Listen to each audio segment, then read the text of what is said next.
Olá, estamos em greve. Não descruzaremos os braços até você curtir o canal, até você dar um like. Curtiu? Não. Acabou a greve. Estamos aqui preparados para mais um Shake da semana! E hoje nós vamos falar sobre o quê? Nós vamos falar sobre a questão, o porquê a gasolina tem um preço tão alto para o brasileiro. Eu não sei o que está acontecendo, ninguém sabe. Mas não podemos começar a falar sobre o assunto sem voltar um pouco onde? Na história. Fala, meu Joe!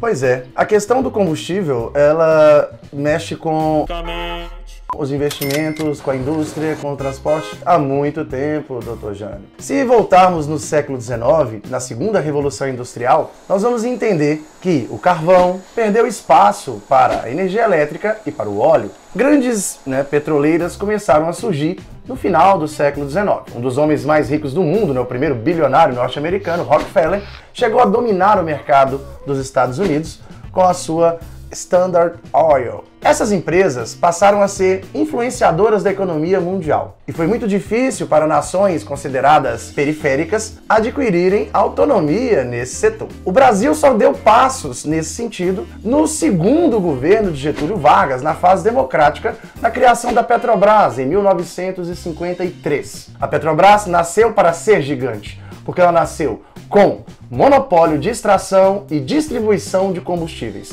uma empresa estatal que dominaria o mercado. Isso desagradou investidores internacionais, desagradou a elite nacional associada a esses investidores. Dá para melhor, com certeza que a gente ia mudar melhor, já estava bom. Diz que ia mudar para melhor, não estava muito bom, estava meio ruim também, estava ruim. Agora parece que piorou. De lá para cá, a Petrobras cresceu. Sabemos que ela é motivo de muitas controvérsias políticas, inclusive muitas denúncias de corrupção. Também sabemos que as reservas brasileiras foram sendo pesquisadas, até a chegada, no mais recente, da descoberta do pré-sal, tornando o Brasil uma das 10 maiores nações do planeta com reserva do óleo mineral. Fomos até convidados a participar da OPEP. Como é possível termos um potencial de petróleo tão grande para explorá-lo? Como é possível termos tantas terras para produzir cana e ao mesmo tempo não sermos autônomos no setor? Pois é, galera, até parece, Fabrício sabe um pouquinho de história. Continuando a ideia de Fabrício, bom, por que então esse problema enfrentado pelo país? Primeiro, a falta de refinarias no Brasil. Para se ter uma noção, nos últimos 30 anos o Brasil construiu apenas uma refinaria. E nesse processo, nesse período, aumentou a nossa frota de veículos pelo Brasil devido ao incentivo que o governo deu à aquisição de veículos. Porém, no entanto, por outro lado, ele não investiu no processo de quê? Adversativa, tá? Não investiu no setor de quê? No setor de refino dos derivados do petróleo. Outra situação que nós temos no Brasil também é que nos 2 últimos anos o governo brasileiro procurou obedecer o mercado internacional com a ideia de quê? Com a ideia de seguir o preço do petróleo no mercado de acordo com a variação do dólar.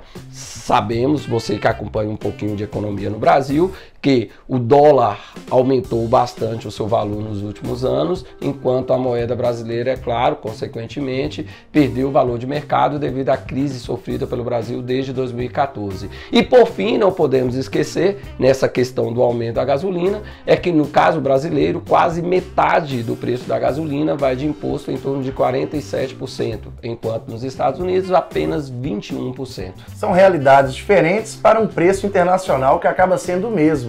Isso gera uma realidade injusta. Essa injustiça se reflete até mesmo no preço dos produtos, já que o Brasil depende do transporte rodoviário e o transporte rodoviário funciona com óleo. Então dá para entender por que na feira de uma pessoa que não tem nenhum carro, o preço do petróleo acaba influenciando. Essa realidade demonstra também que o nosso governo não tem uma preocupação em sanar o problema, porque há anos e anos ele vem sendo empurrado. A conta estoura sempre nas mãos do consumidor. Não houve nenhum plano que efetivamente sanasse o problema.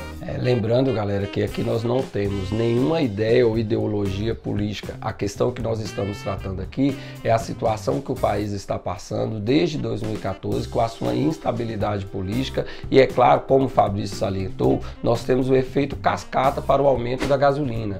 Então, defender tais ideias e colocar ideias para vocês não faz referência a nenhum momento de alguma ideologia. É o preço que a população está pagando pela inabilidade financeira na gestão dos recursos que o país tem nos últimos anos. E não podemos cair na falácia de que se houve corrupção associada à Petrobras, por isso ela tem que ser vendida. Não faz sentido, porque é uma fácil e superficial justificativa. Primeiro, que a fiscalização deveria funcionar.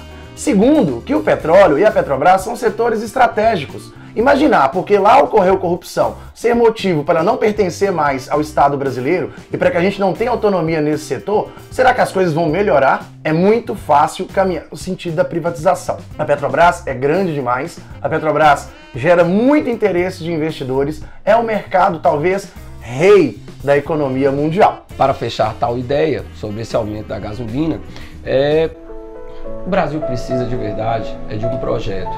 Não acreditem em nenhum momento em mágica, não acredite em solução rápida, tá? Um projeto é importante para quê? Desde que privatize de uma maneira, não 100%, mas que privatize de uma maneira segura, que todos ganhem com tal situação, talvez o Brasil possa ir nas próximas décadas dar uma renovada e principalmente uma erguida confiável para o mercado internacional. Associar a Lava Jato, a Operação Lava Jato à Petrobras, não significa destruir a Petrobras, significa que está ocorrendo uma investigação séria, até que se prove o contrário. Então, que a gente continue assim, parafraseando um jornalista da Rede Bandeirantes, que é o Ricardo Boechat.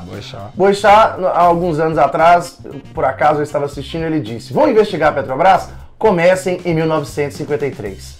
Porque a Petrobras foi fundada nesse ano. Então sempre ela envolveu grandes valores, sempre ela envolveu desejos e vontades políticas. Então não é fácil dissociar a Petrobras dos problemas políticos brasileiros, mas são duas coisas diferentes. As duas precisam ser investigadas, as duas precisam ser corrigidas, e isso não vai acontecer de um dia para o outro, como o Jânio falou. Isso é a longo prazo. Fique de olho, fiscalize, exija seus direitos e não ache que abrir mão é a melhor solução. Desistir não é o caminho de quem quer melhorar. Valeu, galera. Curta o canal, compartilhe o canal. Não esqueça, faltam 4 ou 5 meses para a eleição, então é o seu momento de participar e decida de maneira consciente. Repetimos aqui, não é mágica. Um país, para ser grande, tem que ter projeto. Valeu? E a gente está parando aqui porque nós estamos indo para o posto de combustível abastecer os nossos carros que estão na reserva, tá? Esse foi mais um Shake da semana.